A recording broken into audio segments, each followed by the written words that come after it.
रोहन की तरह ही मिसेस यामिनी भी हार चुकी थी। वो चुपचाप अपने कमरे में गई और अलमारी में रखा हुआ लिमिटलेस प्लैटिनम क्रेडिट कार्ड लेकर आई। उन्होंने जरा भी वक्त गवाए बिना वो कार्ड रोहन कोहली को वापस कर दिया। लेकिन अब सीमा बुआजी कर ही क्या सकती थी। रोहन कोहली के साथ पंगा लेना सीमा बुआजी की पहुंच से बाहर था। उन्होंने बस घर से बाहर जा रहे रोहन कोहली को रोककर कहा, रोहन, आहान के साथ क्या हुआ? देखिए मिसेस यामिनी गिल, मैं आपको सजेस्ट करूंगा कि आप अपने फैमिली के बारे में मुझे ही ना पूछे। लेकिन हाँ, आहान और शनाया साथ में ही हैं और उन दोनों को साथ में ही रहना चाहिए। अपनी ये बात कहने के बाद रोहन कोहली ने किसी भी जवाब का कोई इंतजार नहीं किया और वहां से चला गया। रोहन कोहली के जाने के बाद मिसेस यामिनी गिल और सीमा बुआजी अपना सर पकड़कर बैठ गए। सीमा दीदी, देखिए ना, ये सब क्या हो गया है। एक तो शनाया मेरे कॉल का जवाब नहीं दे रही है, ऊपर से अब रोहन कोहली भी पैसे लेकर चला गया। अब हमें क्या करना चाहिए? लेकिन इस वक्त सीमा बुआजी के दिमाग में अलग तरह के कैलकुलेशंस चल रहे थे। यही तो सही मौका है, मुझे और रतन को इस सब से बाहर निकल जाना चाहिए। अगर इस बात का पता पापा को लग जाए तो वो तो सब कुछ छोड़ छाड़ कर मेरी जान ही ले लेंगे। एक बार के लिए मैं उनकी बातें मान जाऊं, लेकिन बात अगर पुलिस तक पहुंच गई तो मुझे डर है कि कहीं मेरे पहले किए हुए कांड भी बाहर ना आ जाए। आज ही मुझे रतन को लेकर यहाँ से निकलना पड़ेगा। मिसेस यामिनी गिल ने देखा कि सीमा बुआजी अपने ही ख्यालों में खोई हुई थी, इसलिए उन्होंने अपनी ननंद के चेहरे के सामने हाथ हिलाया। भाभी देखिए, मुझे लगता है कि अब आपको भी हार मान लेनी चाहिए। आहान जैसा भी है, आपकी इज्जत करता है, आपकी बात भी मानता है। एक काम करिए, आप आहान को अपना लीजिए। अपनी ये बात कहते हुए सीमा बुआजी अंदर कमरे की तरफ बढ़ गई। सीमा दीदी, आप ये कैसी बातें कर रही हैं? क्या आप भूल गई हैं कि इतना सारा रायता हमने सिर्फ आहान को अपनी और शनाया की जिंदगी से निकालने के लिए फैलाया था, और अब आप कह रही हैं कि मैं उसे घर में वापस बुला लूं? इस पॉइंट पर सीमा बुआजी अपने और बेटे का सामान पैक कर रही थी। भाभी, अब वक्त आ गया है कि हमें सच्चाई से भागना बंद कर देना चाहिए। और सच्चाई ये है कि हमारी शनाया को आहान से प्यार हो गया है। सीमा दीदी, आप कहाँ जा रही हैं? और वो भी सामान लेकर? क्या आप? भाभी, मैं आपको और ज्यादा परेशान नहीं करना चाहती, और कुछ ही दिनों में आहान और शनाया भी घर वापस आ जाएंगे। इसलिए मैं और रतन निकलते हैं, फिर कभी जल्दी मिलेंगे। आप ख्याल रखिए। और ये कहने के बाद सीमा बुआजी अपना सामान लेकर घर से बाहर चली गई। दूसरी तरफ रात होने आई थी। आहान और शनाया मिलकर रूपल के डिस्चार्ज प्रोसीजर को पूरा करने लगे और उसे घर पर वापस ले आए। वैसे आज आहान को एक बात बड़ी अजीब लग रही थी कि रूपल उसके साथ इस तरह बिहेव कर रही थी, लेकिन वो बेचारा कहाँ जानता था कि अब रूपल ने भी आहान के फैन क्लब में हिस्सा ले लिया था और उसे शनाया के लिए परफेक्ट मानने लगी थी। जब आहान अपने इन्हीं ख्यालों में खोया था, शनाया अपने ब्लैक कलर का नाइट सूट पहने सीढ़ियों से नीचे आई। अभी क्या बात है? टेंस लग रहे हो? नहीं तो, मैं बिल्कुल ठीक हूँ। आइए बताइए, आज आप सोने की बजाय यहाँ नीचे क्या कर रही हैं? क्या आपको किसी चीज की जरूरत है? आहान, मेरा मतलब है कि वो क्या बात है ना, तुम्हें तो पता ही है कि रूपल को कितनी बुरी तरह से चोट लगी थी। हाँ, क्या रूपल को ठीक नहीं लग रहा? क्या हमें डॉक्टर को कॉल करना चाहिए? अरे नहीं, ऐसी बात नहीं है।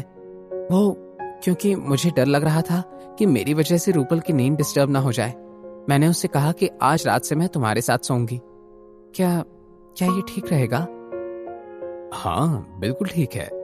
आहान को खामोश होते हुए देखकर शनाया को कुछ याद आया और उसने एकदम से आहान की तरफ अपनी बड़ी बड़ी आंखों से देखना शुरू किया। क्या बात है शनाया, आप मुझे ऐसे क्यों देख रही हैं?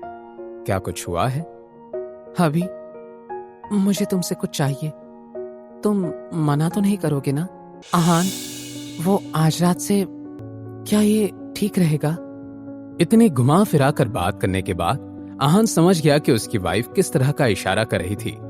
आहान ने फिर कैजुअल अंदाज में कहा, हाँ हाँ बिल्कुल ठीक है।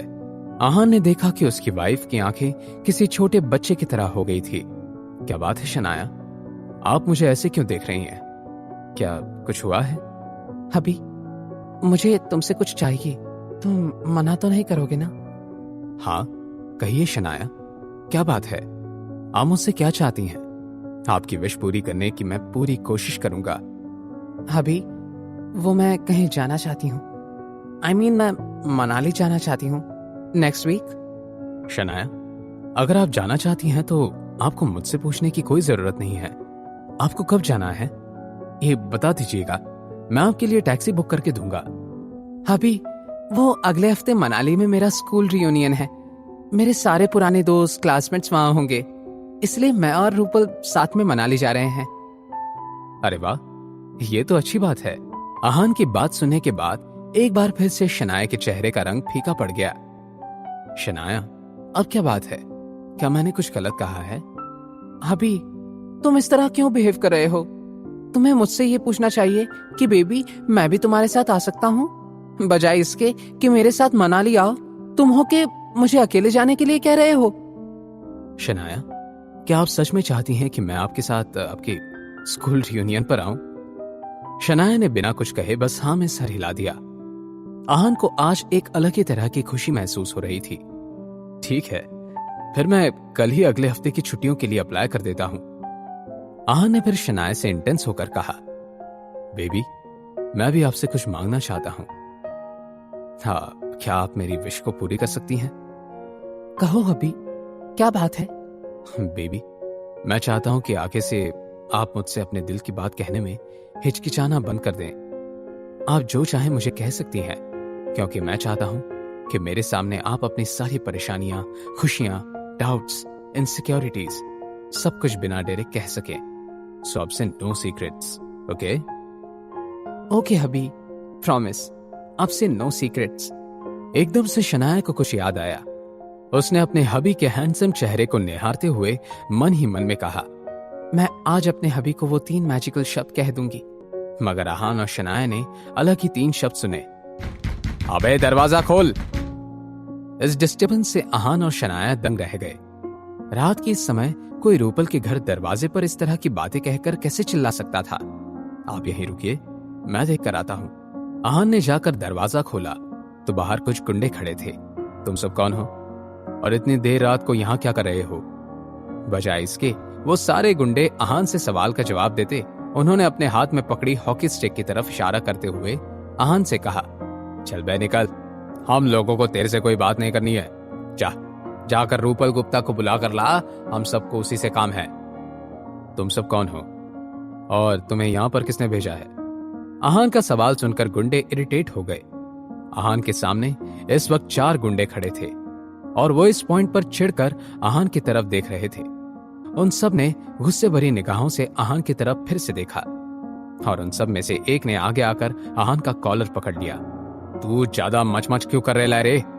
जितना बोला उतने करने का। लेकिन नहीं, तेरे को अपन लोगों के दिमाग का दही करने का था ना।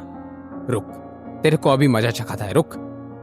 कुछ देर पहले जब आहान दरवाजे पर गया, शनाया भी जल्दी से अपने कमरे में गई और एक लंबा जैकेट पहनने लगी। जब रूपल ने देखा कि शनाया कपड़े बदल रही थी तो उसने शनाया से पूछा, शनाया इतनी रात कहाँ जा रही हो? क्या कुछ हुआ है? शनाया पहले ही परेशान थी। रूपल, वो मुझे लगता है कि नीचे कुछ गुंडे आए हैं। मैं जाकर देखती हूँ, कहीं वो सब मिलकर आहान को कुछ करना दे। अपनी बात कहते हुए शनाया जल्दी से कमरे से बाहर निकल गई। अगर मेरे घर पर वो गुंडे आए हैं तो ये सब उस रजत चौधरी का ही किया धरा होगा। ओह नो, कहीं मेरी वजह से आहान और शनाया को कुछ हो ना जाए। ये सोचने के बाद रूपल जल्दी से बिस्तर से बाहर निकली और नीचे जाने लगी। वो जब एक एक सीढ़ी नीचे उतर रही थी, रूपल ने शनाया की जोर से चिल्लाने की आवाज सुनी, आहान! जैसे ही रूपल ने ये आवाज सुनी, उसकी घबराहट का ठिकाना नहीं रहा और वो भागते हुए नीचे पहुंची। उसके बाद रूपल ने जो देखा, उसे देखकर रूपल और शनाया के होश उड़ गए। ऐसा क्या हुआ था? ये गुंडे कौन थे? क्या आहान को कोई चोट लगी थी? जानने के लिए देखिए अगला एपिसोड सिर्फ पॉकेट एफएम के YouTube चैनल पर। और सीक्रेट अमीरजादा के सारे एपिसोड्स को सुनने के लिए डिस्क्रिप्शन में दी गई लिंक से डाउनलोड कीजिए पॉकेट एफएम ऐप।